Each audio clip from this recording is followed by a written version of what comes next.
Ambassador Jaquel's tentacles trembled as he opened the encrypted message from Earth.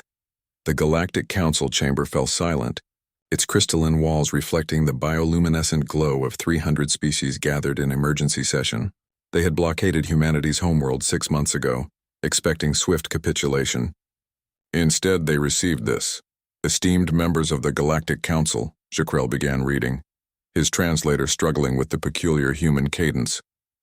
This is Admiral Sarah Chen of the Terran Defense Fleet. We appreciate your recent interest in our planet, though we must confess your methods of introduction left much to be desired. Nervous chittering erupted across the chamber.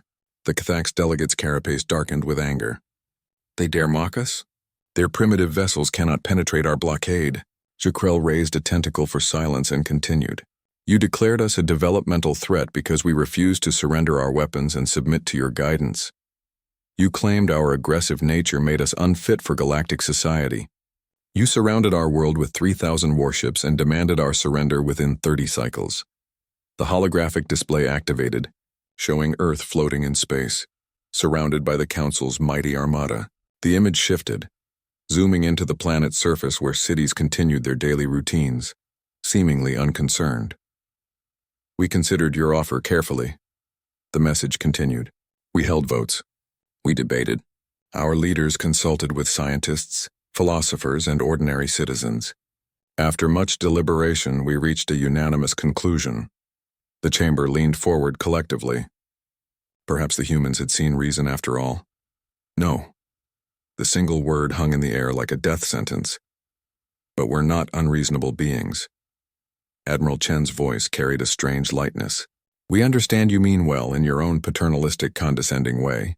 So we've prepared a demonstration. Call it a teaching moment. The holographic display flickered. New images appeared, grainy footage of human history. Jaquel watched in growing horror as scenes of human warfare played out. Not the primitive club-wielding savagery the Council had dismissed, but calculated, industrial-scale destruction. Cities reduced to ash, weapons that split atoms, plagues engineered in laboratories. You see, Chen explained, humanity has been at war with itself for most of our recorded history. We've developed 17 different ways to end all life on our planet. We've nearly destroyed ourselves at least 4 times, and yet here we stand. The footage shifted to something else entirely. Humans building. Humans healing. Humans reaching into space with primitive chemical rockets. Their faces filled with wonder. The thing about humans, Chen continued, is that we're really good at 2 things, breaking stuff and fixing stuff. Sometimes we can't tell which we're doing, but we always learn. Jaquel's primary eyes widened as new data streams flooded the Council's network. Before anyone could react, human voices filled every communication channel in the chamber. For the past 6 months, while you've had us blockaded, we've been busy. You thought we were panicking, rioting, descending into chaos. We were a little, but mostly, we were studying. The holographic display exploded with information, schematics of Council ships, detailed analyses of their shield frequencies, tactical assessments of every vessel in the blockade, psychological profiles of each species' military commanders. Your ships are impressive, Chen acknowledged. 3-inch thick duranium hulls, plasma shields that could withstand a supernova, weapons that could crack a moon. But you know what's interesting? All 3,000 ships run on the same centralized command network. And that network, for all its quantum encryption and dimensional shielding, has a vulnerability. Council members erupted in panic, checking their systems. Admiral Takor of the Cathax fleet stood abruptly. Impossible. Our systems are...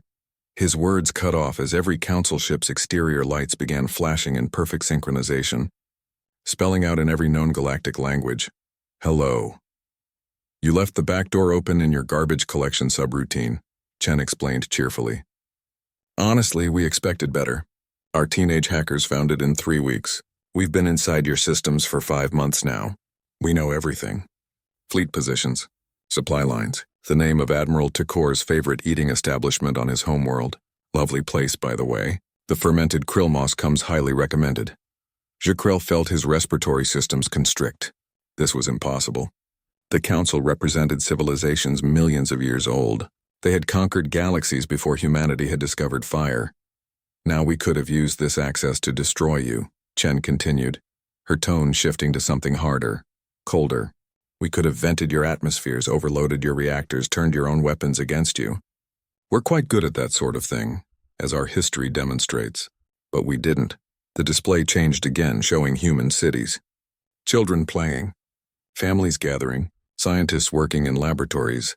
Because despite what you think, we're not monsters. We're not the savage primitives you fear. We're just people trying to survive in a universe that's been pretty hostile to us. Sound familiar? Jekrel thought of his own species' history.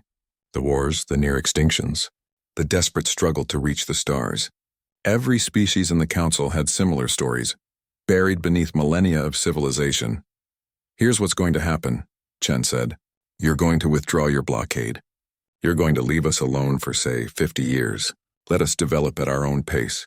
And in return, we'll pretend this whole incident never happened. We'll even delete our access to your systems. Probably. But Admiral Chen, Jekrel tried to interject, though she couldn't hear him.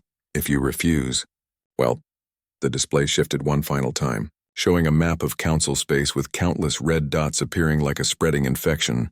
We've spent 6 months mapping your entire civilization, every world, every station, every ship, and we've seeded sleeper viruses in all of them. Not weapons, just reminders. Little programs that will make your toilets flush backwards, your doors open at random times, and your food replicators exclusively produce the galactic equivalent of Brussels sprouts. Despite the tension, several delegates made sounds approximating laughter. The absurdity of it broke through their fear. We won't destroy you, Chen concluded. We'll just make your lives mildly inconvenient until you reconsider your position. That's the human way. We could be your worst nightmare or we could be your greatest allies. The choice, as always, has been yours. Oh, and one more thing, she added almost as an afterthought. 3 of your council members are actually humans in very convincing disguises. We infiltrated your organization 2 years ago. We'll leave it to you to figure out which ones. Trust issues are excellent for team building. The message ended. The chamber erupted into chaos as delegates turned on each other with sudden suspicion.